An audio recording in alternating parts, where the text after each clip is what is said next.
ఇప్పుడు మనం శ్రీలంక అంటాం కదా, శ్రీలంక రావణ లంక కాదు. మరి సార్ ఇప్పుడు నేను దాన్ని ఇది ఎక్కడ ట్విస్ట్? ట్విస్ట్ కాదు, నిజం. రామాయణంలో ఆయన ఏం చెప్పాడు?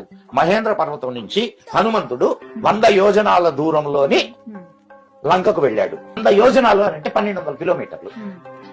ఇప్పుడు భారతదేశం నుంచి శ్రీలంక ఎంత దూరం ఉందమ్మా? ఆ భారత్ ఎంత ఉంది?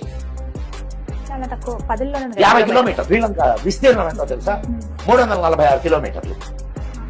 మరి ఇందాక చెప్పిన లెక్కకి 1200 కిలోమీటర్ల రేడియస్ ఇది రావణ లంక. 100 యోజనాలు అంటే 1200 కిలోమీటర్ల దూరం. అది ఈ లంక ఎందుకు అవుతుంది? దీని అసలు పేరు సింహళం. 1973లో దానికి లంక అని పేరు పెట్టారు. ఉట్టి లంక అంటే బాగుండదని దానికి శ్రీ అని తగిలిచ్చారు. మరి ఇందుకే అసలు రావణ లంక ఎక్కడుంది? లేదు.